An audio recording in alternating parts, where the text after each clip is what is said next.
అందరికీ నమస్కారం అండి. Welcome to my channel. Telangana రాష్ట్ర వ్యాప్తంగా ఉన్న రైతు సోదరులందరికీ కూడా రాష్ట్ర ప్రభుత్వం అయితే శుభవార్త అయితే చెప్పబోతుందండి. అయితే మనకి ఈ యొక్క రైతు భరోసా పథకం సంబంధించి గాను ఎట్టకేళ్లకు రాష్ట్ర ప్రభుత్వం 6,000 రూపాయలనేవైతే తొలి విడత కింద విడుదల చేయడం అయితే జరిగింది కదా. అయితే మనకి ఎప్పుడు విడుదల చేసినా కానీ చాలా మందికి రైతు సోదరులకు జమ కాలేదు.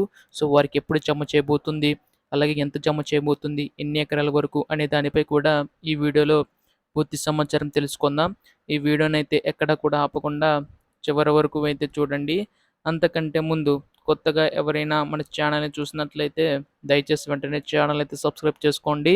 దీని ద్వారా నేను పెట్టే ప్రతి చిన్న లేటెస్ట్ అప్డేట్ కూడా మీరు ఎప్పటికప్పుడు మిస్ కాకుండా తెలుసుకోగలుగుతారు. అలాగే వీడియోకి అయితే లైక్ చేయండి. మరి కొంతమందికి సమాచారం అయితే తెలుస్తుంది. ఇంకా ఆలస్యం చేయకుండా వీడియోలోకి అయితే వెళ్ళిపోదాం.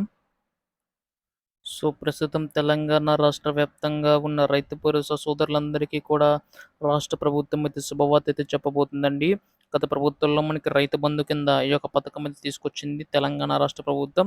ఇప్పుడు దాన్ని కాస్త తెలంగాణ రాష్ట్ర ప్రభుత్వం మనకి ఈ యొక్క పథకాన్ని రైతు భరోసా కింద మార్చి అందించబోతుందండి. ప్రతి సంవత్సరం కూడా 12,000 రూపాయల వరకు కూడా అందిస్తామని తెలపడం అయితే జరిగిందనమాట. అందులో తొలి విడత కింద 6,000 రూపాయలనేవైతే విడుదల చేయడం అయితే జరిగిందండి. అయితే ఇక్కడ జనవరి 26వ తేదీన విడుదల చేసిన రాష్ట్ర ప్రభుత్వం మనకి అందరికీ ఒకేసారి కాకుండా దశల వారీగా నిధులు విడుదల చేసుకుంటూ రావడం అయితే జరిగింది కదా.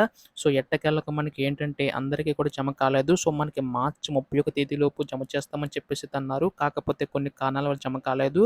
అయితే మనకి ఇక్కడ ప్రస్తుతం 3-4 ఎకరాల వరకు ఎవరైతే ఉన్నారో వారికి 6,000 రూపాయలనేవైతే జమ చేయడం అయితే జరిగిందండి. మిగిలిన మనకి ఈ యొక్క 4-10 ఎకరాల రైతు సోదరులు ఎవరైతే ఉన్నారో వారందరికీ కూడా జమ చేయడానికి అయితే సిద్ధమవుతుందనమాట. దాదాపుగా 4,000 కోట్ల రూపాయల నిధులు పైగా అయితే విడుదల చేయవలసి ఉంటుందండి. సో దీనికి సంబంధించి గాను మనకి తెలంగాణ రాష్ట్ర ప్రభుత్వం నిధులన్నీ కూడా సర్దుబాటు అయితే విడుదల చేస్తామని చెప్పడం కూడా జరిగిందనమాట. సో త్వరలోనే ఈ యొక్క నిధులన్నీ కూడా విడుదల కాబోతున్నాయండి. ఎప్పుడు దీనిపై లేటెస్ట్ అప్డేట్ వచ్చినా మీరు ముందుగా తెలుసుకోవాలనుకుంటే వెంటనే ఛానల్ సబ్స్క్రైబ్ చేసుకోండి. ధన్యవాదములు. జై హింద్.